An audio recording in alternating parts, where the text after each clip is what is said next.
ಕೊಲೆ ಪ್ರಕರಣದಲ್ಲಿ ನಟ ದರ್ಶನ್ ಅರೆಸ್ಟ್ ಆಗಿರುವಂಥದ್ದು ಇಡೀ ಚಲನಚಿತ್ರಕ್ಕೆ ಶಾಕ್ ಆಗಿರುವಂಥದ್ದು. ಅದರ ಜೊತೆಗೆ ನಾನಾ ರೀತಿಯ ಚರ್ಚೆಗಳು ಕೂಡ ಆರಂಭ ಆಗಿರುವಂಥದ್ದು. ಈ ಸಂಬಂಧಪಟ್ಟಂತೆ ಹಲವು ಸಂಘಟನೆ ಒಕ್ಕೂಟ ನಟ ದರ್ಶನ್ ಅವ್ರನ್ನ ಚಲನಚಿತ್ರದಿಂದ ಬಹಿಷ್ಕಾರ ಮಾಡಬೇಕಂತ ಅಧಿಕೃತ ಮನವಿಯನ್ನು ಕೊಟ್ಟಿರೋದು. ಈ ಬಗ್ಗೆ ಮಾತಾಡೋಕ್ಕೆ ಚಲನಚಿತ್ರ ವಾಣಿಜ್ಯ ಮಂಡಳಿ ಅಧ್ಯಕ್ಷರಾದಂಥ ಸುರೇಶ್ ನಮ್ಮ ಜೊತೆ ಇದ್ದಾರೆ.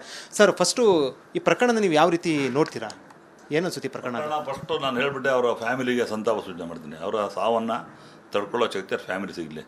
ಯಾರು ರೇಣುಕಾ ಸ್ವಾಮಿ ಅವರು, ಅವರ ಧರ್ಮಪತ್ನಿ ಸಹನಾ ಅವರು, ಅವ್ರ ತಂದೆ ತಾಯಿಗಳು ನೋಡ್ತಾ ಇದ್ದರೆ ನಮಗೂ ಭಾಳ ನೋವಾಯಿತು. ನಮಗೂ ಹೆಂಡತಿ ಮಕ್ಕಳಿದ್ದಾರೆ. ಯಾರದೇ ಆಗಲಿ ಅದು ದೊಡ್ಡ ಲಾಸೇ ಅವರಿಗೆ, ಮತ್ತು ವಾಪಸ್ ಕೊಡೋದು ಆಗಲ್ಲ. ಎರಡನೇದಾಗಿ ಕಾನೂನು ಅಡಿಯಲ್ಲಿ ಕಾನೂನಿಗೆ ಗೌರವ ಕೊಡೋದು ಪ್ಲೀಸ್, ಕಾನೂನಿಗೆ ಗೌರವ ಕೊಡೋ ಕೆಲಸ ನಾವು ಮಾಡಬೇಕು. ಈಗಾಗಲೇ ಕಾನೂನು ಅವ್ರದ್ದೇ ಆದ ಪ್ರಕ್ರಿಯೆಗೆ ಕೆಲಸ ಮಾಡ್ತಾಯಿದ್ದಾರೆ. ಯಾರೇ ತಪ್ಪು ಮಾಡಿದ್ರೆ ಶಿಕ್ಷೆ ಕೊಡಲೇಬೇಕು. ಕೊಡೋವಂಥ ನಾವು ಯಾರೂ ನಿಲ್ಲಿಸೋಕ್ಕಾಗಲ್ಲ. ಅದೇ ಆದ ಒಂದು ರೂಪರೇಷೆ ಇದೆ ಕಾನೂನಲ್ಲಿ. ಪೊಲೀಸ್ನವರು ತುಂಬ ಚೆನ್ನಾಗಿ ಅಚ್ಚುಕಟ್ಟನ್ನು ದಯಾನಂದ ಸಾಹೇಬ್ ಕಮಿಷನರ್ ಭೇಟಿ ಮಾಡಿದ್ದೆ ಮೊನ್ನೆ. ಈ ವಿಚಾರದಲ್ಲಿ ಯಾವುದೇ ಥರದ ಹಸ್ತಕ್ಷೇಪ ಇಲ್ಲ.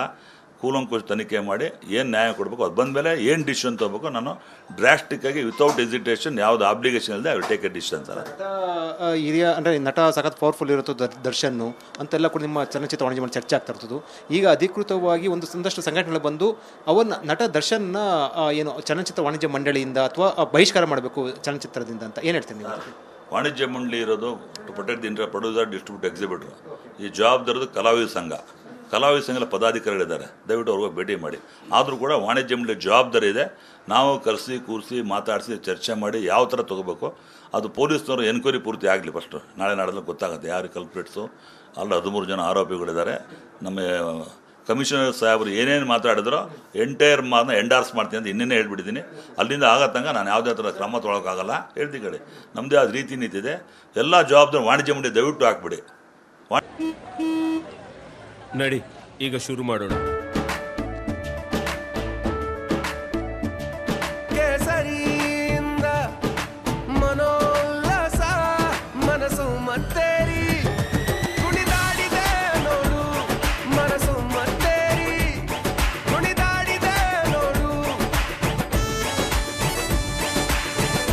ಕ್ಷಣ ಕ್ಷಣವೂ ಆಚರಿಸಿ ಕೇಸರಿ ಹಬ್ಬ. ವಿಮಲ್ ಬಾಯಲ್ಲಿ ಹೇಳಿ ಕೇಸರಿ. ವಾಣಿಜ್ಯ ಮಂಡಳಿ ಜವಾಬ್ದಾರಿಯನ್ನು ನಮ್ಮ ಕೆಲಸ ಕಾರ್ಯಗಳು, ನಮ್ಮ ಫಂಕ್ಷನ್ಸ್ ನಿಮ್ಗೆ ಗೊತ್ತಾ? ಇಂಥ ಸಂದರ್ಭಗಳಲ್ಲಿ ಮಾತ್ರ ವಾಣಿಜ್ಯ ಮಂಡಳಿ ಕಲಾವಿದರು ಅಂತ ಬರ್ತಾರಲ್ಲ, ಬೇರೆ ಸಂದರ್ಭಗಳು ವಾಣಿಜ್ಯ ಮಂಡಳಿ ಬರ್ತಾರೆ ಎಲ್ಲರೂ. ಅದರಿಂದ ಇದ್ರ ಬಗ್ಗೆ ತುಂಬ ಚರ್ಚೆ ಬೇಡ. ಕಾನೂನಿನ ಪ್ರಕ್ರಿಯೆ ನಡೀಲಿ. ಅದಾದಮೇಲೆ 3-4 ದಿನ ಕರೆಸ್ತೀವಿ. ನಾವೆಲ್ಲ ಕಲಾವಿದರು ಕರೆಸ್ತೀವಿ, ಮನೆ ಚಿತ್ರ ಕಲಾವಿದ ಸಂಘಕ್ಕೂ ಕರೆಸ್ತೀವಿ, ನಿರ್ಮಾಪಕರು, ವಿತರಕರು, ಪ್ರದರ್ಶಕರು, ವಿತರಕರು ಎಲ್ಲ ಕರೆಸಿ ಕೂರಿಸಿ ಚರ್ಚೆ ಮಾಡಿ ಏನು ಮಾಡಬೇಕು ಅಂತ ಮುಂದಿನ ದಿನಗಳಲ್ಲಿ ಕಾನೂನು ನಡಿಯಲ್ಲೇ ನಾವು ಕೆಲಸ ಮಾಡ್ತೀವಿ. ಕಲಾವಿದರ ಸಂಘಕ್ಕೆ ಜವಾಬ್ದಾರಿ ಇರುವಂಥದ್ದು, ಆದರೆ ವಾಣಿಜ್ಯ ಮಂಡಳಿ ಕೂಡ ತಮ್ಮದೇ ಆದ ಒಂದಷ್ಟು ಜವಾಬ್ದಾರಿ ಇರುತ್ತಲ್ಲ, ಅದನ್ನು ಕೂಡ ಮಾಡಬಹುದಾ? 100% ಇಂಥ ವಿಚಾರಗಳು ಯಾವತ್ತೂ ಯಾವ ಸ್ಪಂದನೆ ಮಾಡೋಂಥ ಕೆಲಸ ಮಾಡಿದ್ದೀವಿ. ಅವ್ರು ಚರ್ಚೆ ಮಾಡಿದೆ ನಾವೇನು ಮಾಡೋಕ್ಕಾಗಲ್ಲ.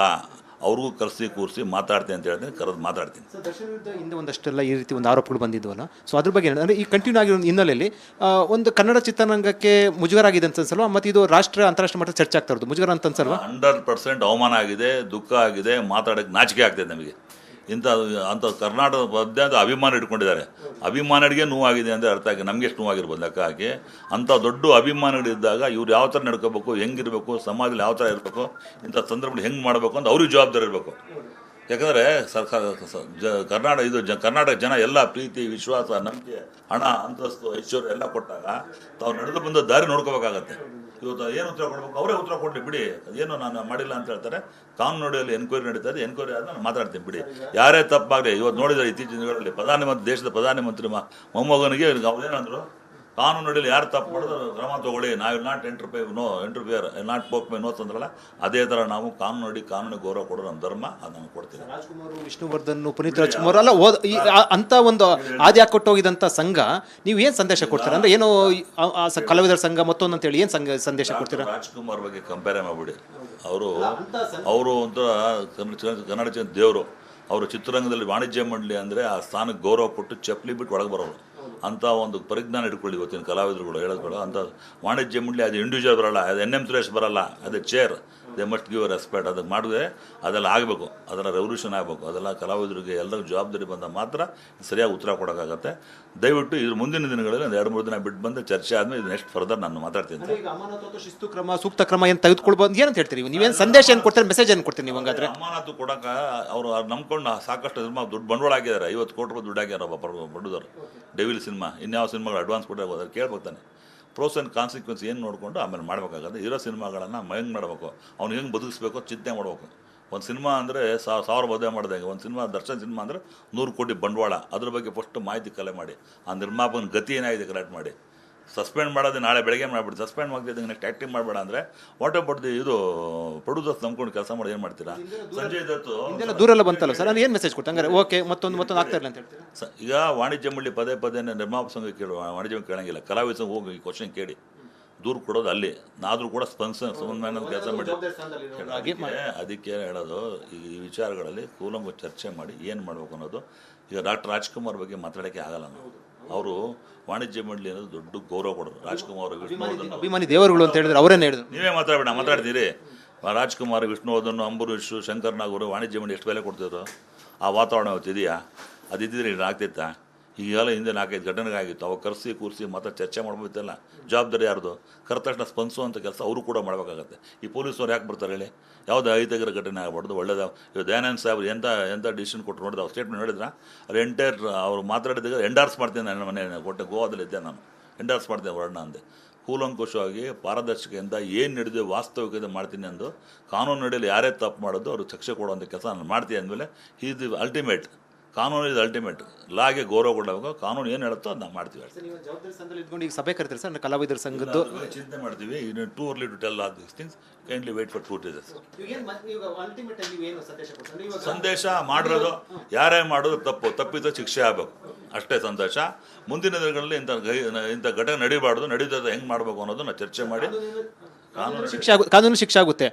ಚಲನಚಿತ್ರ ವಾಣಿಜ್ಯ ಮಂಡಳಿ ಅಥವಾ ಚಲನಚಿತ್ರದಿಂದ ವಾಣಿಜ್ಯ ಮಂಡಳಿ ಬಿಡಿ ಸರ್. ಚಲನಚಿತ್ರ ಏನಾಗುತ್ತೆ? ನಿರ್ಮಾಪಕ ಅವ್ರ ಹೆಸರು ದುಡ್ಡು ಹಾಕಿರ್ತೀನಿ. ನೀನು 50 ಕೋಟಿ ದುಡ್ಡು ಹಾಕಿರ್ತಾ ಏನು ಡಿಸಿಷನ್ ತಗೊಂಡು ಪ್ಲೀಸ್ ಹೇಳಿ, ನನಗೆ ಗೊತ್ತಾಗ್ತಾರ ಹೇಳಿ. ಅದೇ ಅವ್ನು 50 ಕೋಟಿ ಬಂಡವಾಳ ಹಾಕಿರ್ತಾರೆ. ಅವ್ನು ದುಡ್ಡು ಬಿಟ್ಬಿಡೋದು 50 ಕೋಟಿ ಸಾಲ ಮಾಡಿರ್ತಾನೆ. ತಿಂಗಳು 50 ಕೋಟಿಗೆ 50 ಲಕ್ಷ ಮಂತ್ಲಿ ಬಡ್ಡಿ ಆಗುತ್ತೆ 1% ಅಂದರೆ ಗೊತ್ತಾ? ಅವ್ನು ದುಡ್ಡು ಎಲ್ಲಿ ತರ್ತಾನೆ ಅವನು? ಯೋಚನೆ ಮಾಡಿ. ಅದು ಥಿಂಕ್ ಮಾಡೋದು ಬೇಡ. ಯಾವ ಥರ ಮಾಡ್ಬೋದು? ಇಲ್ಲಿ ಏಕಾಏಕಿ ಕಿತ್ತಾಕ್ಬಿಟ್ಟೆ ಅಬಾಲಿಷ್ ಮಾಡ್ತೀನಿ, ತೆಗೆದ್ಬಿಡ್ತೀನಿ. ಮುಂದಿನ ದಿನಗಳಲ್ಲಿ ಮುಂದೆ ಜವಾಬ್ದಾರಿ ತಂದಿದ್ದೀವಿ ಸ್ವಾಮಿ. 4 ಕೋಟಿ ಅಂದ್ರೆ ಜನ ಅವ್ರಿಗೂ ಅಭಿಮಾನಿಗಳಿದ್ದಾರೆ. ಅವ್ರ ಅಭಿಮಾನಿಗಳಿಗೂ ಅರ್ಥ ಆಗಿದೆ. ಅಭಿಮಾನಿಗಳೇ ಈಗ ನೆಕ್ಸ್ಟ್ ಮಾತಾಡ್ತಾ ಇದ್ದಾರೆ. ಅರ್ಥ ಮಾಡ್ಕೊಳ್ಳಿ. ಖಂಡಿತವಲ್ಲೂ ಯಾವುದೇ ಹೆಸಿಟೇಷನ್ ಇದೆ, ಯಾವ ತಪ್ಪಿತಸ್ಥರಿಗೆ ಶಿಕ್ಷೆ ಕೊಡೋ ಕೆಲಸ ನಾವು ಮಾಡ್ತೀವಿ.